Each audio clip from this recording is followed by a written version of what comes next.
Hey. Ooh. Sorry about that, y'all. Sorry, y'all.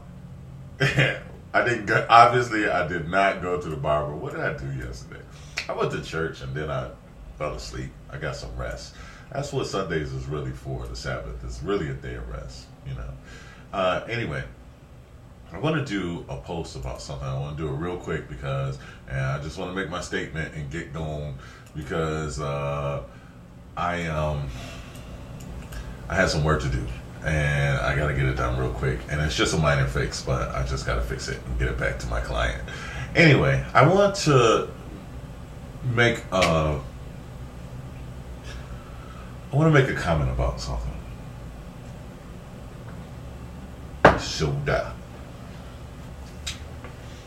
I want to say something. We're real judgmental people, and to the point of being hypocrisies, hypocritical, and we all are like that. Me too, included. Okay, so, but I want to say something about these women that people are so quick to judge and put in jail.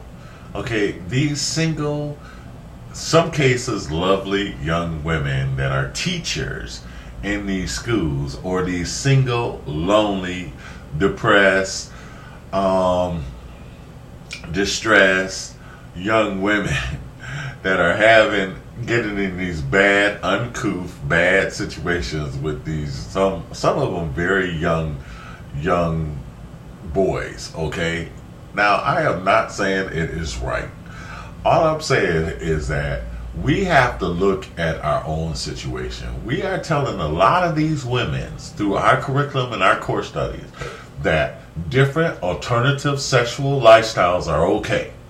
Yet we want to tell these women that these young boys, often some of them more mature than their fathers, who are taking care of their own families, who are like 15, 13, 14, 15. Some of these kids are more mature than their own daddies, okay? Some of these boys are raising brothers and sisters and feeding their brothers, taking them to school and everything else, okay? And their daddies ain't doing nothing but starting trouble with people their own age, ain't even doing anything, okay? All right? Let me just put it that way. Some of these people, these boys, they have a mature presence because they've had this responsibility on them. And so when they get around these more mature women, and not to mention what they see on television, so a lot of them have a lot of streetwise, but which is superficial, and they have tattoos, and they have braids, and gold chains, and all this other stuff.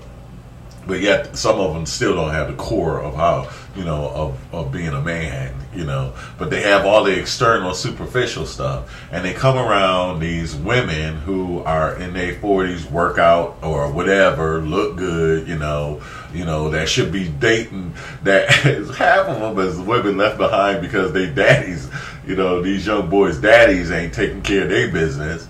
So, and then the thing about it is that the part that gets me that is hypocritical to me is that we have these women teaching, we take God out of the school, so there's no moral basis. There's no reason why you shouldn't do it just because it's wrong. There's not just because it's not right. So we don't have these bottom line base moral standards that are inherently innate and among themselves, good or bad. So we take this out. They don't teach about, well, you shouldn't do it because it's bad, or you shouldn't do it. They don't have any moral judgment or standard. There's nothing that say it's on bad. We take all the things out of school that says certain sexual behavior is not correct. I mean, I don't care what goes on in your mind. How Prince said, give me the electric chair for all my future thoughts. That's one thing. But when you act upon it is a whole different story. Okay? So You know, if you want to have fantasies about bunny rabbits hanging from the ceiling, that's your business, okay? But when you actually start, calling the SPCA for bunny rabbits, then it's a problem, okay?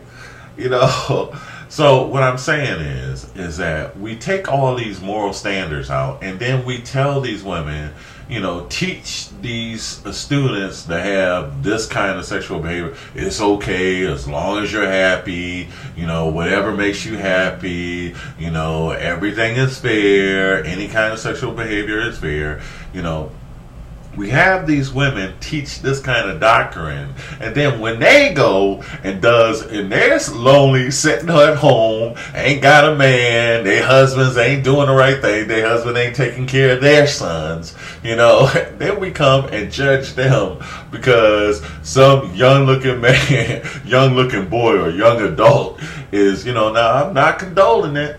I'm just saying that that's the situation. That's the reality of the situation. So when that happens, here come this kid that got gold chains better than what she ever had, than what her husband ever bought her, and coming in with hats, hair braid, tattoos, the bad boy image, and they coming to school, and then they have these young women, and these women are distraught. What do you think is going to happen?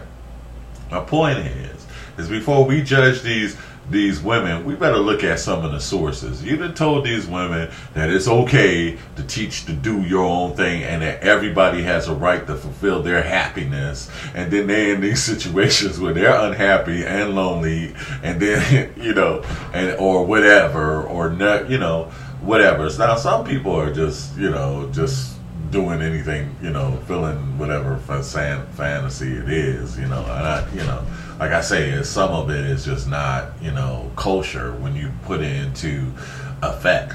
But in general, stop blaming these women for, don't come down so hard. We got to look at what we're saying to these women. That's my point. If we're saying the doctrine in school is fulfill yourself, make sure you're happy, have any kind of sexual lifestyle you want, and to go ahead and to do all that kind of thing, and then when these women do it, then we ready to put them in jail and throw them under the jail. Something ain't adding up. How can you teach a doctrine in school that says, hey, it's okay for anybody to be with any kind of sexual lifestyle they want, and then as soon as these women start acting it out, then we ready to crucify them. That's kind of hypocritical. Make up your mind, get yourself right, get your own doctrine right.